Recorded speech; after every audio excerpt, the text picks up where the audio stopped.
are live streaming right now. It is KTBS.com. You can also join us, KTBS Plus, on all of our media outlets. We also have KTBS 3 Facebook, which we were streaming a moment ago. Yeah. We actually meant to take a picture, and here I am holding the camera, and I hit, And it said 3, 2, 1, and here we are, right? What is it doing? What is it doing? We're like, okay, well, join us in a few minutes right here on KTBS.com, which is where we are now. Yeah. Joe, welcome. Pleasure. We are so glad to have you back, my friend. I Wow. mean, it's been absolutely incredible these last couple of days. It's going to get a little bit more fast-paced for you. He's in training I'm right a slow now. guy, so yeah. Yeah. It takes me a while. Yeah, we caught him in our butterfly net. And Yes. we brought him back to our collection, so that's why we have him here with us today. That's nice to be here. Yeah, it's great to have you back. Thank you, sir. I guess everything kind of looks the same, maybe, and a few changes here and there. Yeah, Even though it's just been a couple of years. And lots of new weather toys. Oh, yes. Including that dual pole Doppler radar. I mean, what a phenomenal piece of equipment, and will be just like the National Weather Service.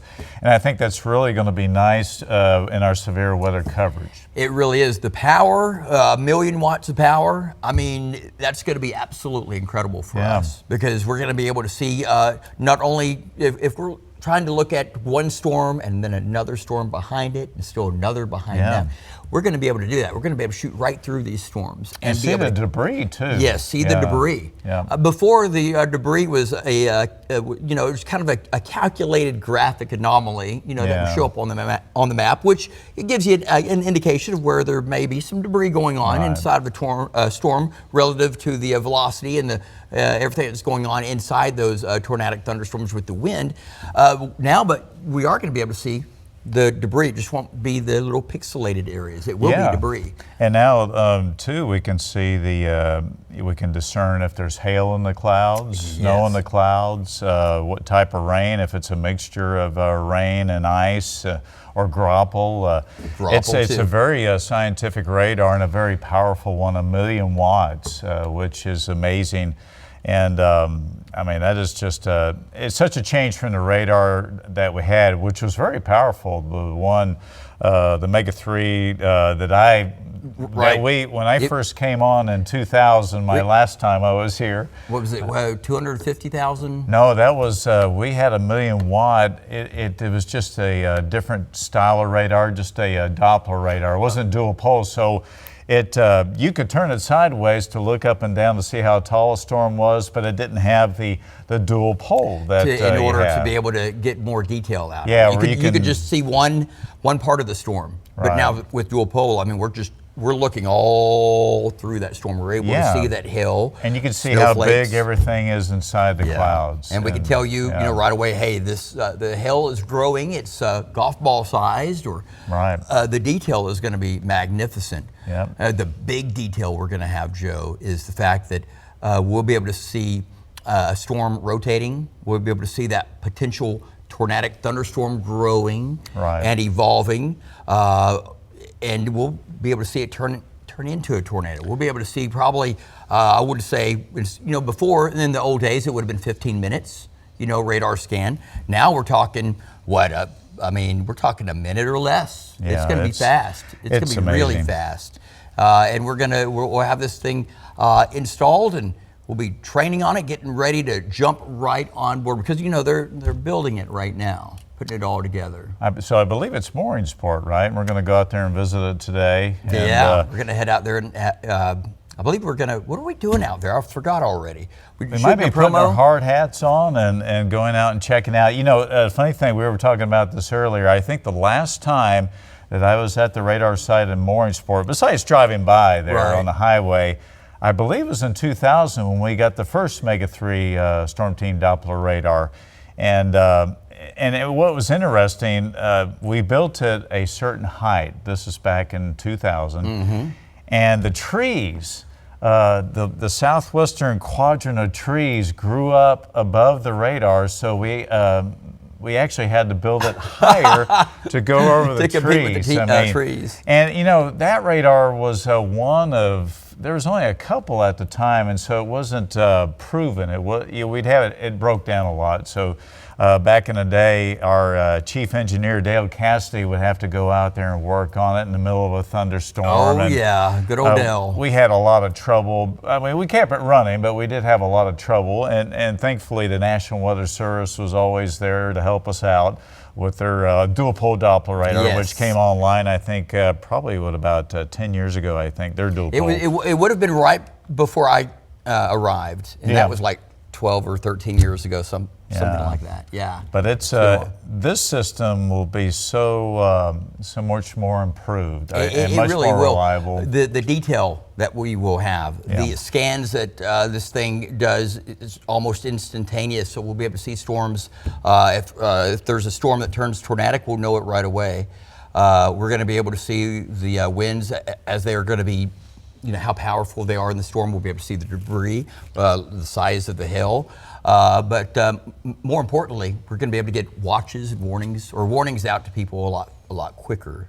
Watches and warnings are issued by the National Weather Service, but we will be able to see these storms a lot faster now. And so ourselves, National Weather Service group, will be able to get these warnings much quicker to the viewing public. It's going to be amazing. Yeah, it'll be nice, and certainly the National Weather Service to have their help, but be able to have a radar like theirs, I think could only help us out here, almost triangulate where the storms are, where the severe weather's happening, and the graphics too. So the new radar, the graphics, so much better than what we had with the original one. Bree, could you bring up that graphic that we have right now of the, there you go. Are you able to bring that full screen just for a moment so folks at home can see what we're talking about with the dual pole radar that's coming online, not too far in the distant future, near distant, not even distant, maybe a couple of months.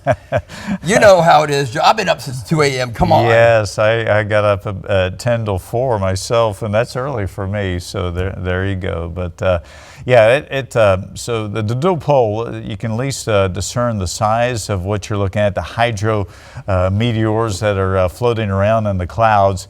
And I mean, seriously, it's like when you get winter weather in the Arctic, it's like extracting impacted wisdom teeth. But when it does happen, it happens. And the nice thing about dual pole Doppler radar, you can actually see what kind of hydrometeor or what kind of precipitation you have in the clouds, just because you can discern, and not only that, but the hail, graupel, what have you.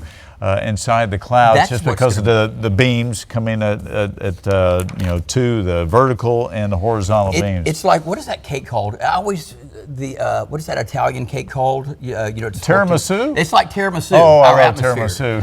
Because you got all these layers. Oh, I love tiramisu. That's making me kind of hungry right now. Yeah, right. But you've got all these layers in the atmosphere. And before we theorized, according to what the temperatures are at 30,000 feet, at 20 at the surface, we're probably going to see some freezing rain, sleet, and snow. Well, we're just going to be able to take a look inside that storm. You'll be able we're to going to know what exactly is inside that storm.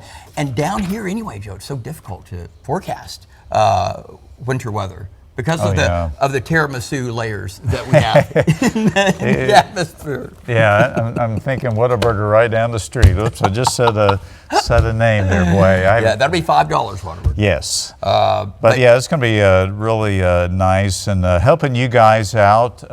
So I'll be doing weekends. So since Miss Caroline left, you guys have been kind of strapped, working 6-7 day weeks. And, we were glad to work 7 or 8 days. It was great. But we missed you and Miss Caroline, and she went ahead and flew off, left the house, and now we are looking. And of course, we found Joe. Like I said, we caught him in our butterfly net. We're not going to let him go now. Well, it really is nice to be back and with all the new toys. And it'll be nice to give you guys a break. So I'll be doing the weekends. You won't have to do weekends anymore. Yes. So even Skip will get a break. Yeah, so Skip's going to work, I guess, Saturday mornings. And then I'll do the afternoon and evening shows. Sunday mornings all through the day. And then Mondays and Tuesdays, I think I'll be helping you guys out with like the a 9 and the 11. 11, and then like 3 and 4, I think. Well, you don't have to do those. Patrick told me to tell you that you could just do the 9 and 11. Oh, okay. Monday, Tuesday, Wednesday, and Thursday. He said he doesn't care about 3 and 4. That he wants to do those, but don't ask him about it. He said, I won't say you don't have a to word. verify that. Yeah, your secret's my secret. He said he wants to do the 3 and 4. He said, why don't you help Ron with all the 9 and 11? Yes. So, all right. Here we are. Yeah, and here we are. KTBS.com, folks. Joe Haynes, can you believe it? He's here with us in the flesh. He is going to be joining us this weekend. I'll be here this weekend. This weekend, yes. This weekend he will be live and bringing you the latest forecast. Skip that morning. And then, Brother Skip. Brother Skip. We were just looking at pictures of Skip here a I little wish while we ago. could show one to you. Doesn't even look like Skip. I didn't know he ever had hair. Handsome man. Yeah, that was pretty cool. Yeah. Wow, I would he not recognize wore a sweater him. vest too back in the day, right? Yeah. Doesn't look like him. If I saw him on the street, I would have known it was him then. I know. Yeah. I know. Brother Skip. But yeah, we'll see Skip today. We're going to go out and see the radar, the new radar, and it's going to be big. It's going to be epic. We're going to have a lot to share with you folks. And again, we have this brand new radar. It's being built right now, and we have some incredible toys that go along with it as far as detecting different kinds of weather. But some of the other things it's going to detect will be, with regards to debris and such, would be birds and other things, chunks of wood, just whatever's in there. Yeah, gnats and mosquitoes too. Can you believe? So that's going to be something else, a sight to behold. Yeah, it'll be good. All right, it's been a couple of years. Are you you still remember how to point at the green wall? And I'm pretty rusty right now. The confidence monitors and everything. Oh yeah, the 2.5-year break. It was actually it was a really nice thing.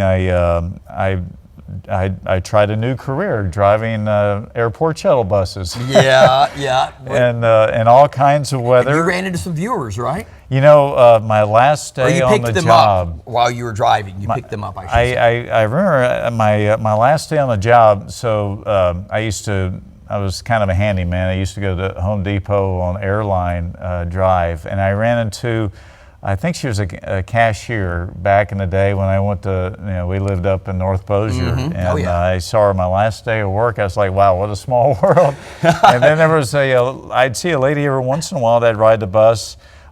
She was from Mount Pleasant. And so Northeast she's Texas. Kind of the fringes of our viewing area. And she's like, Joe Haynes? Is that you? Boy, howdy, where have you gone? You're driving the shuttle? Yeah, it was crazy, but it was a nice thing. It was a nice change. But my mom said, you really should get back into weather. My mom gave me the gift of gab, and I probably wore out all my passengers with gabbing over the past 2.5 years. Well, nearly 2 years working there. But it is nice to be back, and nice working with you guys, and hopefully I'll be able to help you out, and hopefully we can get the ball rolling here ASAP, so you guys can get a little vacation. So and it'll be Chief Meteorologist Patrick Dennis, Yeah. Meteorologist Skip Cordes, Yep. Meteorologist Joe Haynes, Yep. and myself, Meteorologist Brian Fowler. You got the whole group together. That's right.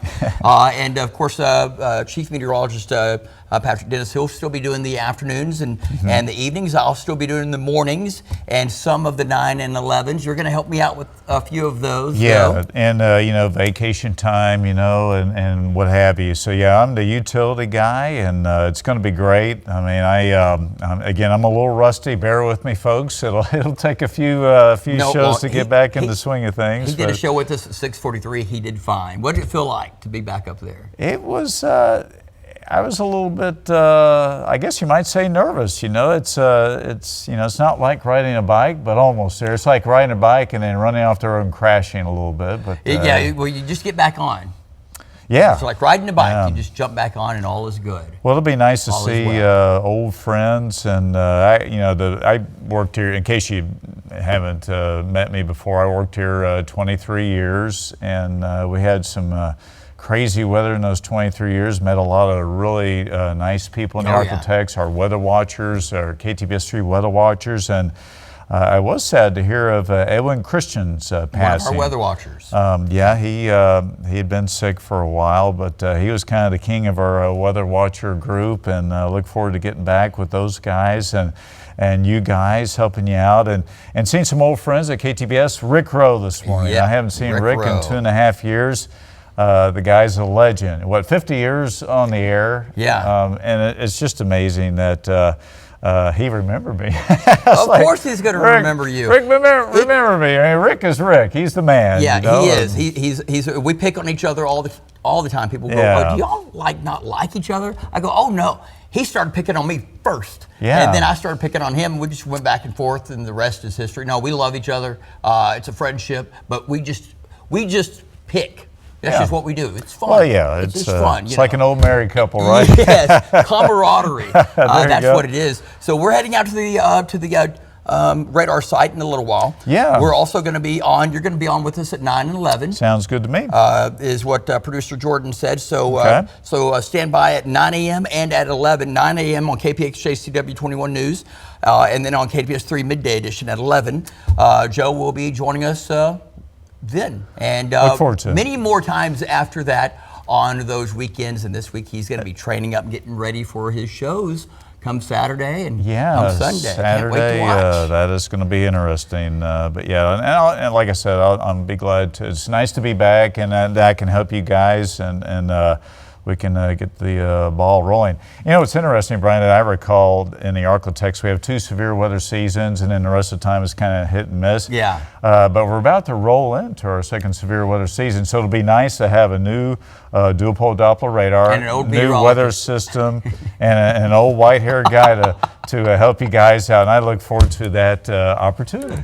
Absolutely. We're so elated to have you here, Joe. Well, thank you for coming in, and thank you for rejoining the team. Yeah, I thank Mr. George Servant, our That's right. general manager. Hats off. Called me. I was on my lunch break. Hey, Joe, you want to come do some weather?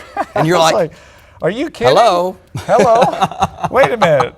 Something happened. Are you still there, George? That sounded like George, but that didn't sound like. I was running around, jumping up and down like, well, yes, I would, by gosh. So here we are. Yeah, the rest is history. Such a blessing, yeah. And you can watch Joe at 9 and 11 this morning on our shows, and then he'll probably be on with Patrick this afternoon, but you're going to be training with Patrick later on our system. And then also this weekend. And he will be coming on right after the LSU game Saturday. That's right. when you debut. Yes. And the good news is the weather should be nice the way we see it right now. So we'll get all that LSU game in. They won last week. How about that, huh? I mean, these guys are looking good. Yeah, I mean, it's going great so far. It's getting even better because we have LSU game on Saturday, and then Saturday evening we've got Joe. I mean, back to back. Well, after the LSU game, who knows here? But you're welcome to watch some weather. I mean, really, the weather should be nice for the extended. Oh yeah, it's looking like it. We have that ridge that is kind of on top of us, but we're on the basically the. You know, we're looking at the part, we're getting all that cool air pushing south into our area. We've got that storm system up there in the plains, and it's trying to move down here from north to south. Nice little jet streak, but because we're looking at the part of the system, part of that in the ridge, everything's getting pushed down, okay? Nothing's developing and rising. It's all getting pushed down. So we're in that part where that's kind of sinking. We got all that sinking air. Still summertime, you're saying? Yeah, still summertime. So the air is sinking, you're getting the heat that you compress the gas, it warms up, but it's not going to be as vigorous as it normally would be because we are starting to kind of wind down. Oh, yeah. Yeah, summer is getting ready to go bye-bye on us. Yeah, that's right. The autumnal equinox is coming here quite soon. It is, like the 22nd. Oh, yeah. And, you know, we might still have a few little spikes, but summer's leaving. What's really cool, this is like my favorite time of the year. What about you, Joe? Oh, yeah. Watching the transition in the atmosphere. Yeah. The trees change, and too, like the things on Earth, like the trees changing color. Yes. of course, again, we start working in that transition period where we get into the severe weather season again. Yeah. So that part, it's just a necessary evil according to the good Lord. That's what happens down here. But this is the best time of year, though, to watch the fronts move in from the Arctic. It's a nice change when you start they to see that transition. when they'll start moving in from the northwest, and you start to see that cool down in the different layers of the atmosphere, and you go, "Oh, here it comes." And you living up in Plain Dealing is great because you're like 20 degrees colder, aren't you? Yes, absolutely. We see all the leaves just like living in Vermont, but different. That's right, but different. That's right. All right, well, we're going to close it down now, and you'll see Joe coming up again at 9 and 11. And like I said, again, this weekend, right after LSU. Yes. We'll see y'all soon.